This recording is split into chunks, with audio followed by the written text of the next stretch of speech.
3, 2, 1.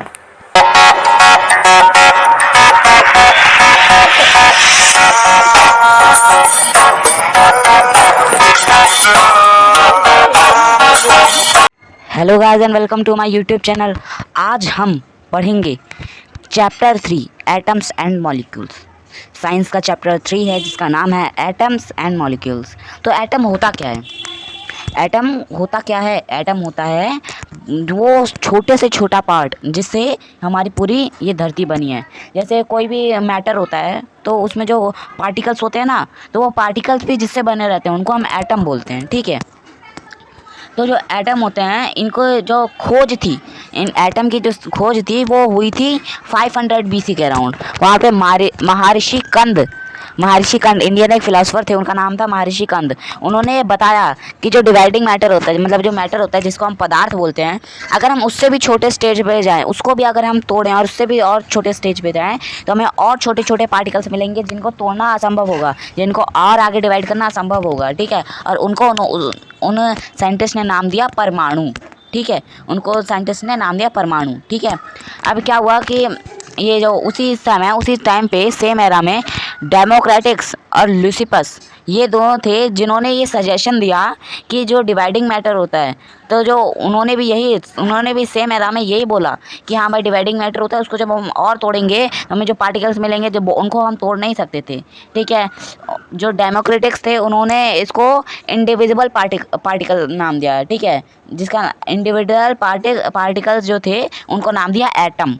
ठीक है, जिन पार्टिकल्स को हमारे महर्षि कंद ने परमाणु नाम दिया था, उनको डेमोक्रिटस ने एटम का नाम दे दिया। ठीक है, तो क्या हुआ कि वो ऐसे ही उन्होंने बहुत सारे एक्सपेरिमेंट एटम के ऊपर होते रहे। तो ठीक है, तो उनमें से एक बहुत जितने एक्सपेरिमेंट हुए हैं, तो एक्सपेरिमेंट से बहुत सारे लॉज भी आए हैं। तो इनमें से एक लॉ, बहुत सारे लॉ हैं, तो लॉज में से एक लॉ है लॉज ऑफ केमिकल कम्बिनेशन। ठीक है, तो कम्बिनेशन का मतलब होता है एक साथ मिलना। तो अगर हम दो कोई केमिकल्स को आपस में मिलाएंगे तो उसमें क्या चेंज होगा, क्या कुछ होगा। ठीक है, ये इस लॉ में है। ठीक है, तो इसकी खोज किसने की थी? जो जोसेफ एल प्राउस्ट और लेवोइसियर थे।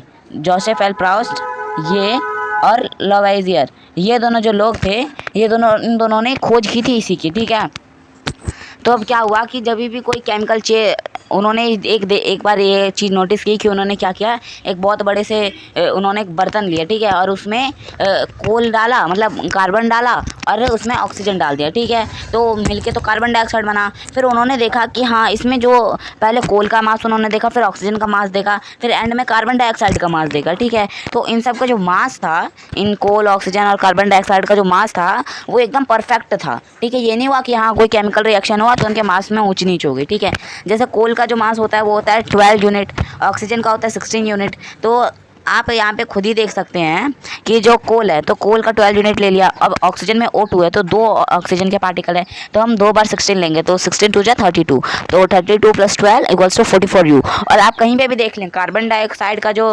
वेट है, मतलब मास है, वो 44U ही आएगा। आप कहीं पे भी ये चीज़ नोटिस कर सकते हैं। ठीक है, पहला लॉ तो ये हो गया। अब दूसरा लॉ है कांस्टेंट प्रोपोर्शन का।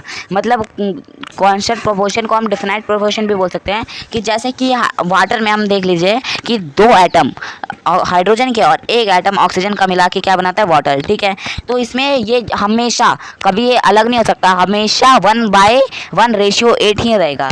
कभी भी इसका जो यूनिट है वो 1:8 ही रहेगा, कभी भी ये बदलेगा नहीं कि हाँ आज 1:8 है, हमने कोई केमिकल चेंज कर दिया कि 1:9 हो गया।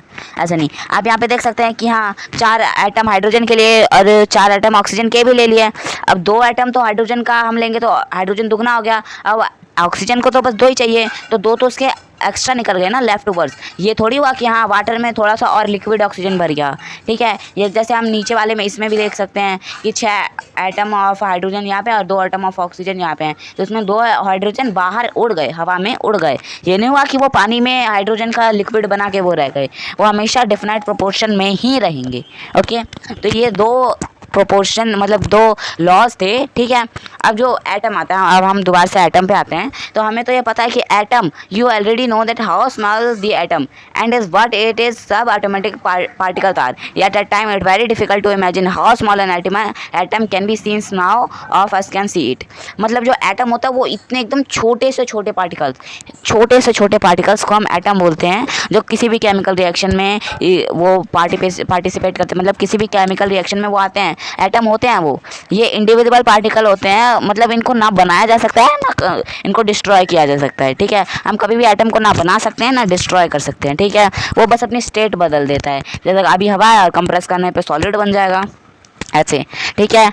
अब इनका एकदम डिफिनाइट मास रहता है और केमिकल प्रॉपर्टी डिफिनाइट रहती है। जैसे हाइड्रोजन का, जैसे हम हाइड्रोजन का एटम ले ले, तो हाइड्रोजन के एटम का मास कितना होता है 1U, ठीक है। तो हाइड्रोजन का मास हमेशा 1U ही रहेगा। इसका हम कोई भी केमिकल चेंज करके, मतलब कोई भी कुछ करके हम इसको डिस्ट्रॉय नहीं कर सकते, जैसे 1U से 2U कर दिया या 1/2U कर दिया, ऐसा हम नहीं कर सकते, ठीक है।